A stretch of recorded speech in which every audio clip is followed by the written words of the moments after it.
नमस्कार, आदाब, सत श्री अकाल दोस्तों। मैं हूं आपकी दोस्त और होस्ट स्वप्निल और मेरे YouTube चैनल स्वप्निल टॉकीज में आप सभी का बहुत बहुत स्वागत है। गजरा मोहब्बत वाला अखियों में ऐसा डाला चुक चक चक बॉम्बे से बड़ौदा तक तुम कहो जब तक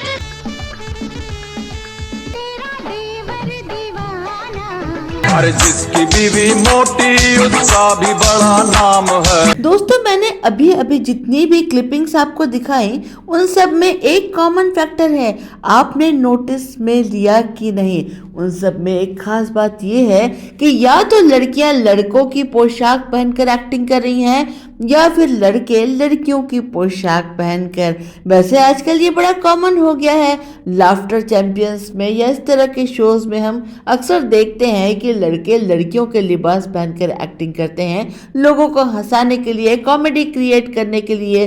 कृष्णा अभिषेक हो या सुनील ग्रोवर हो या फिर अली असगर हो, इस तरह की एक्टिंग में इन सभी कलाकारों को तो जैसे महारत हासिल है। फिल्मों में भी हमने कई बार देखा है कि किसी खास सिचुएशन में हीरोइन लड़कों की लिबास पहनकर मूछ मूछ लगाकर लड़कों जैसी एक्टिंग करने की कोशिश करती है किसी खास गाने में या फिर किसी फिल्म के दृश्य में, या कुछ सिचुएशन ऐसी होती है कि कभी कभी वो लड़कों के लिबास पहनती है, लेकिन कुछ देर के बाद वो भेद खुल जाता है, हीरोइन अपने असली रूप में आ जाती हैं और हीरो के साथ रोमांस करती नजर आती है। पूरी फिल्म में हीरोइन कभी भी लड़के के रोल में नहीं नजर आती। कई बार लड़के भी लड़कियों के लिबास पहनकर एक्टिंग करते हैं, कभी किसी गाने में या कॉमेडी क्रिएट करने के लिए, या लड़कियों के हॉस्टल में लड़की बनकर घुस जाते हैं। इस तरह के दृश्य फिल्मों में होते हैं। लेकिन आज की इस वीडियो में मैं आपको एक ऐसी जानकारी देने जा रही हूं जिसे सुनकर आप चौंक जाएंगे।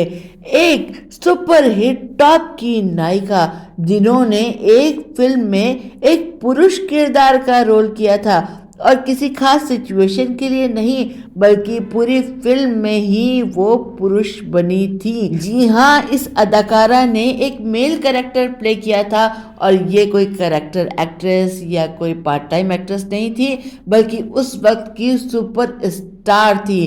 तो आखिर उन्होंने ऐसा क्यों किया? क्या वो अपने एक्टिंग में कुछ नए कौशल दिखाना चाहती थी या कुछ नए एक्सपेरिमेंट करना चाहती थी या इसकी वजह कुछ और थी? यही तो मैं आज के वीडियो में आपको बताने जा रही हूँ। दोस्तों, 1956 में एक फिल्म रिलीज हुई थी जिसका नाम था रंगीन रातें और इस फिल्म को बनाया था केदार शर्मा जी ने। केदार शर्मा जी सन 40 और 50 के एक बहुत ही नामी गिरामी प्रोड्यूसर डायरेक्टर थे। पृथ्वीराज कपूर जी के जिगरी दोस्त थे और राज कपूर साहब के गुरु थे। उनके अंडर में काम करके ही राज कपूर साहब ने अभिनय और निर्देशन के गुर सीखे थे। तो केदार शर्मा साहब की फिल्मों में काम करना उस वक्त बहुत बड़ी बात हुआ करती थी। केदार शर्मा जी अभिनेत्री गीता बाली जी के साथ 2 सफल फिल्में बना चुके थे। 1948 में उन्होंने बनाई थी फिल्म सुहाग रात और सन 50 में बनाई थी बावरे नैन, जिसमें राज कपूर और गीता बाली ने काम किया था और ये दोनों फिल्में काफी सफल रही थी। सन 56 में केदार शर्मा जी एक और फिल्म बना रहे थे जिसका नाम था रंगीन रातें।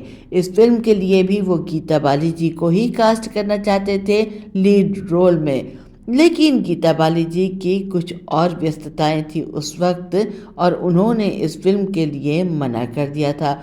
लेकिन उनकी एक खास जानकार थी माला सिन्हा, जो फिल्मों में काम करने के लिए मौके तलाश रही थी। गीता बाली जी ने केदार शर्मा जी से माला सिन्हा जी को मिलाया।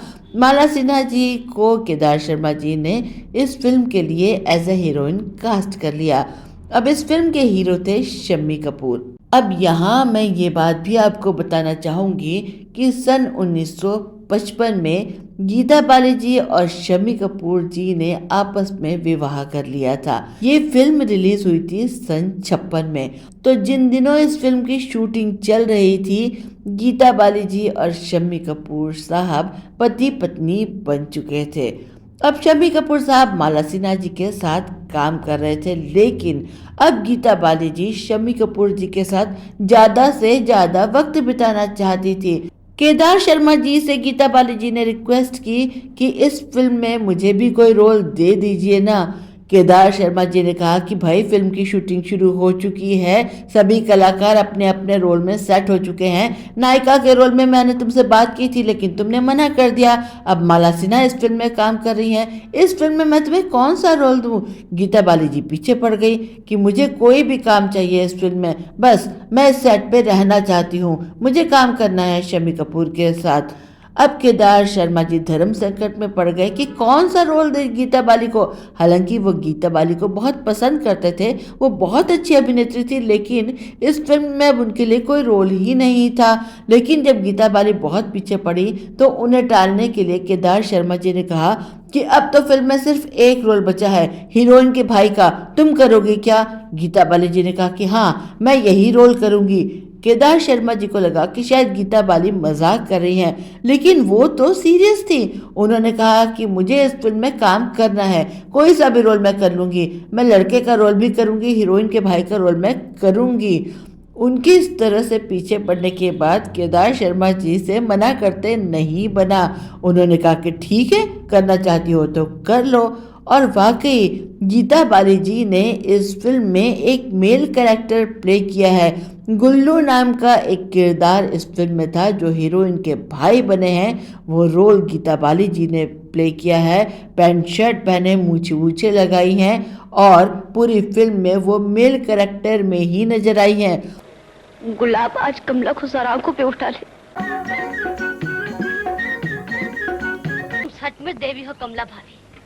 दोस्तों, शायद फिल्म इंडस्ट्री के इतिहास में ऐसा पहली बार ही हुआ होगा जब एक नायिका ने एक मेल कैरेक्टर प्ले किया है। भाई मानना पड़ेगा, ऐसा करने के लिए गट्स चाहिए, हिम्मत चाहिए। गीता बाली जी के हौसलों को हम नमन करते हैं। फिल्म इंडस्ट्री के इतिहास के अगर हम पन्ने पलट कर देखेंगे तो ऐसा उदाहरण शायद ही आपको कहीं मिलेगा। शम्मी कपूर साहब माना कि एक अपनी तरह के मस्त मौला अतरंगी कलाकार थे, लेकिन गीता बाली जी भी नहले पर दहला थी, ये बात उन्होंने साबित कर ही दी। तो दोस्तों, ये था आज का मजेदार सा फिल्मी किस्सा। अगर आपको वीडियो पसंद आया हो तो वीडियो को लाइक करिए, शेयर करिए, चैनल पर नए हो तो इसे सब्सक्राइब करिए, बेल आइकन को प्रेस करिए जिससे कि सभी नोटिफिकेशन आप तक समय से पहुंच पाए। मिलती हूँ अगले वीडियो में कुछ नई फिल्मी जानकारी के साथ। चलती हूँ, नमस्कार।